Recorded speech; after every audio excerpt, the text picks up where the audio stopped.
भारत का आज तक का सबसे बड़ा बैंक का धोखाधड़ी का मामला, डीएचएफएल नाम की एक कंपनी ने 17 भारत के बैंकों को लूटा करीब 34,000 करोड़ रुपए से। लेकिन खबर उससे बड़ी यह है कि सबसे बड़े बैंकिंग घोटाले के तार, उसकी जड़ें, उसका संबंध सत्तारूढ़ भारतीय जनता पार्टी से है। और ऐसा वैसा संबंध नहीं है, संबंध गहरा है, जड़ें बहुत पनपी हुई हैं और इसके बारे में अभी हम 2 मिनट में आपसे बात करेंगे।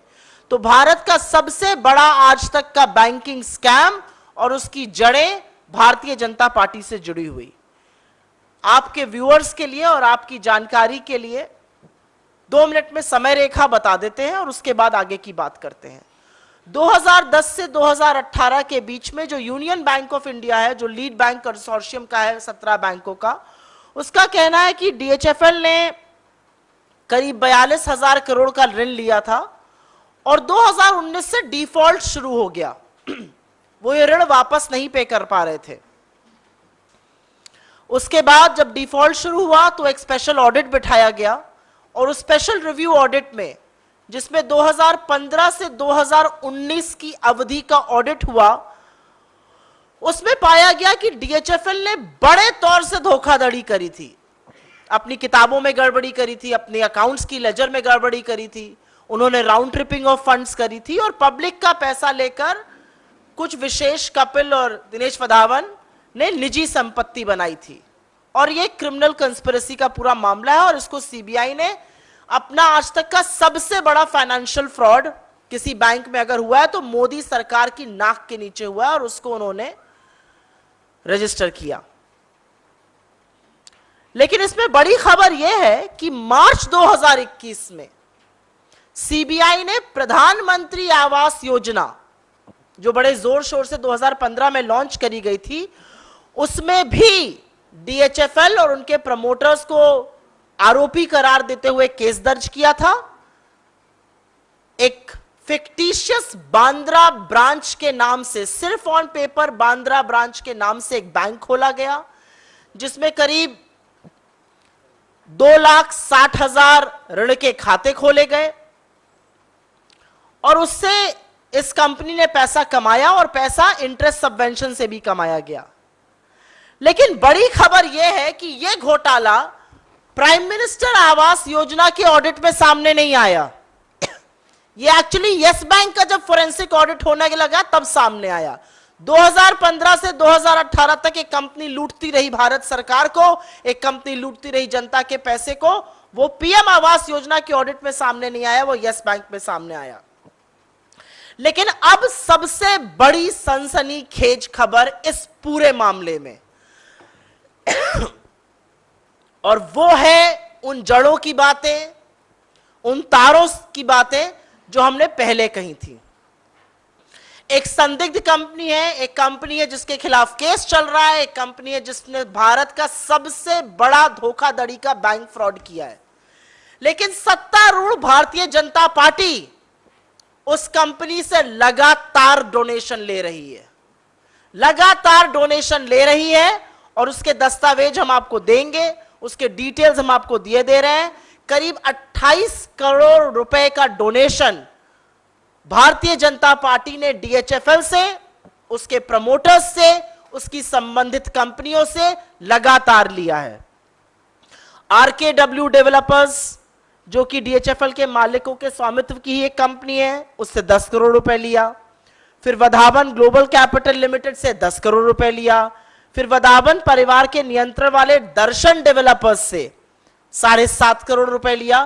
तो करीब 28 करोड़ रुपए भारतीय जनता पार्टी ने एक ऐसी कंपनी से लिए जिसने भारत के बैंकों के खिलाफ धोखाधड़ी का मामला किया, आम जनता के पैसे को लूटा। तो स्वाभाविक है, यह सवाल जरूर उठता है कि क्या यह जानबूझकर किया गया, क्या यह क्विड प्रो क्यो था। उनको आपने लाइसेंस दिया, आप धोखाधड़ी करते जाइए और हमें पैसा देते जाइए। क्योंकि किसी भी तौर से इतना बड़ा बैंक फ्रॉड देश में होता है 34,000 करोड़ का, और वो कंपनी भाजपा की डोनर कंपनी है। वो भाजपा को लगातार पैसे दे रही है पिछले 7-8 साल से। यह बात थोड़ी हजम होने में मुश्किल है। इसीलिए हमारे कुछ ज्वलंत प्रश्न हैं जिनको हम आपके माध्यम से इस सोती हुई सरकार के सामने, रेगुलेटर्स के सामने जरूर उठाना चाहते हैं।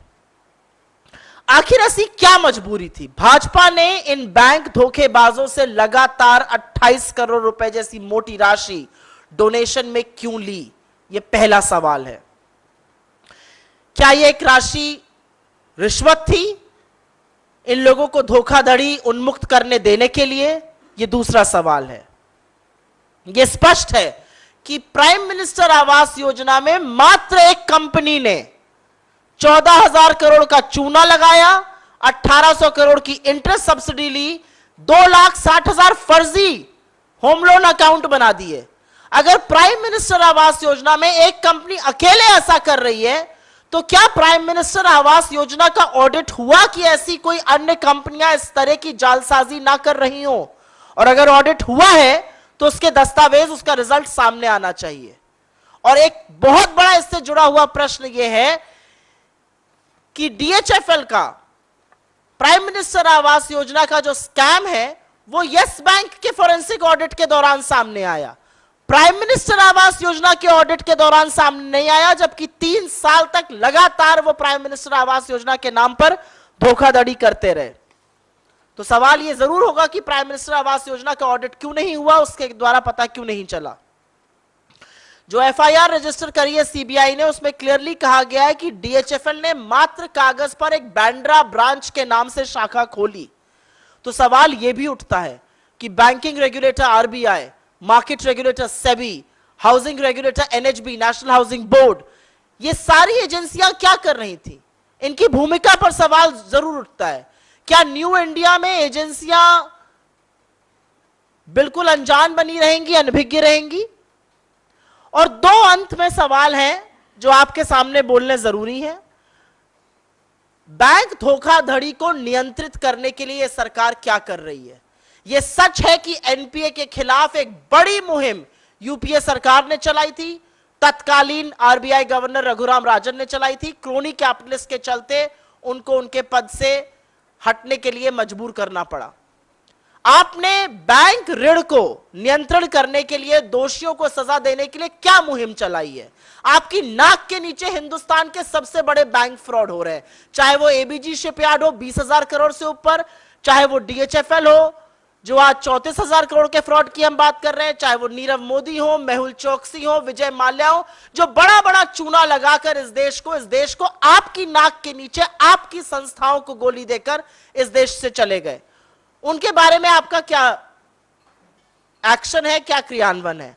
और अंत में, क्योंकि यह पब्लिक डोमेन में, मुझे कहने में कोई संकोच नहीं है कि एसबीआई जो बैंक है, स्टेट बैंक ऑफ इंडिया, उसने तत्कालीन रिलायंस कम्युनिकेशन जो अनिल अंबानी जी के अधीन कंपनी थी, उसके खिलाफ धोखाधड़ी की शिकायत करी है।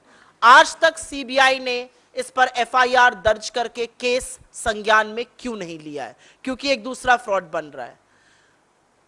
तो सवाल बहुत ज्यादा है, लेकिन सबसे महत्वपूर्ण और सबसे ज्वलंत सवाल यही है कि भाजपा ने एक ऐसी संदिग्ध कंपनी से, जिसने हिंदुस्तान के आवाम के खिलाफ, हिंदुस्तान के बैंकों में 34,000 करोड़ रुपए का फ्रॉड किया, मोदी सरकार के तत्वाधान में, उनकी नाक के नीचे, उससे इतनी मोटी रकम डोनेशन की क्यों ली गई? और क्या यह रिश्वत है उनको इस तरह का फ्रॉड करने देने की?